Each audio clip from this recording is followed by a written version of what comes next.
Hello there guys and welcome back to a brand new Star Wars Battlefront 2 video. Today I thought I would take a look at how I think the first half of 2020 could go in terms of Battlefront 2 content releases. Please note that nothing I say here is at all confirmed, and I could be completely wrong as this is simply just speculation. Let me know your predictions or what you'd like to see from the first 6 months of the game, and if you do enjoy the video then be sure to leave a like and share it around. Now we already know the majority, if not all of the content we're going to be receiving this month, and that is of course BB-8's and BB-9's heroes, as well as 2 maps for the sequel trilogy for Capital Supremacy and Instant Action, these maps being Ancient Kloss and Jakku. As they are only releasing 2 maps to start with for the sequels, I think it's pretty safe to say that the next month or two we will be receiving the remaining maps for the sequels for these modes. As Crate isn't in co-op, I feel as though it probably won't be added to Capital Supremacy either, maybe Instant Action, I'm not 100% sure, but this leaves Takodana and Starkiller Base. If last year is anything to go by, I imagine that we will likely receive one of these maps per month. So for example, let's just say Takodana comes in February, then Starkiller Base will come in March. As the December and January updates are relatively large in content, I think it's safe to say that February and March could likely be smaller in scale. So the 2 remaining maps I'd say is a good shout, but then I'd also very much like to see some other content come alongside them as well. February is of course the return of the Clone Wars TV show, and as nice as it would be to see a large content update for that, I very much doubt that we will due to DICE saying several times that they are moving into different eras.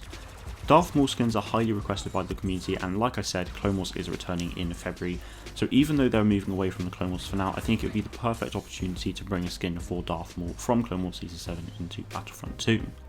Firstly, this would please a lot of people within the community, and secondly, it's always nice to see content inspired by the animated TV shows.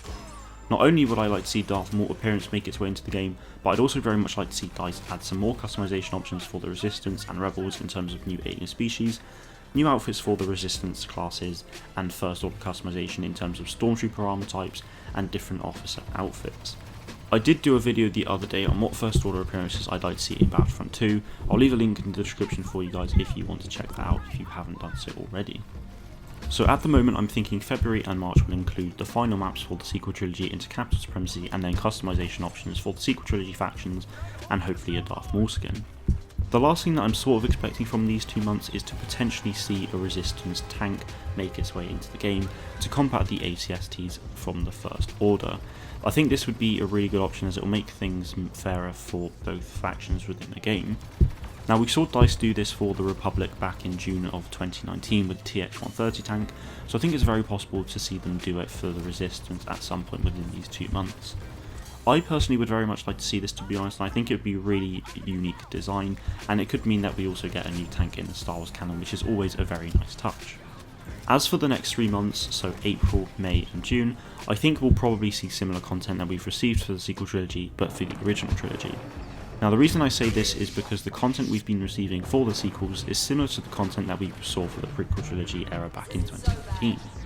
I think it will also make a ton of sense because if we do see this, then all 3 eras in the game will be at pretty much the same position, which I think would also then put DICE in a really excellent place to go and regularly revisit each era and add some solid content for that, looking into the shows like Clone Wars, Rebels and Resistance deeper to draw out content for, the example, new vehicles, skins and even heroes and much more.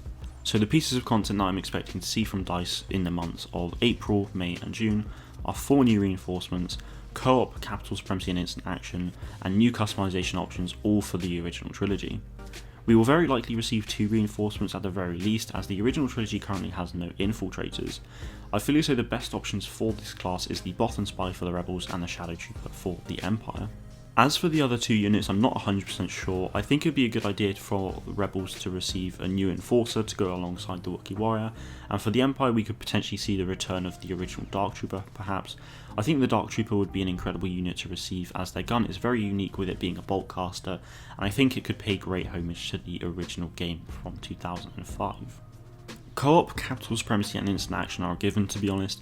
They don't have to be on all maps of course. For example, I highly doubt we would see Capital Supremacy on Death Star 2, however we could see it work very well on co-op and Instant Action. Personally, I feel as though Endor and Hoth wouldn't really work as well for Capital Supremacy due to the design of their map, and they could very well make it work, and I have no doubt that they will. However, I think maps like Tatooine and Yavin 4 would work perfectly for Capital Supremacy. That said, with 2 maps currently working well, I feel as though this would be a really good time to add a new planet to the game.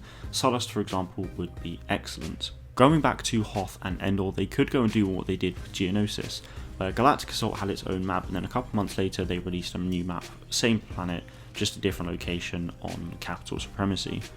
I would very much be up for this, to be honest, as I really do feel like new maps are seriously lacking in this game at the moment. Going over to the customization side of things, there are a ton of Imperial skins that they could go and add thanks to films like Rogue One and Solo, as well as the animated TV show Star Wars Rebels. Rebellion customization will just be very much like Resistance in that they have the same alien species as the Resistance, however they would receive completely new outfits. As I said guys, none of this is confirmed, it is all simply speculation and some of my hopes for the first half of the year. Let me know your thoughts in the comments below. That's it for today though guys, thank you all very much for watching and may the Force be with you always.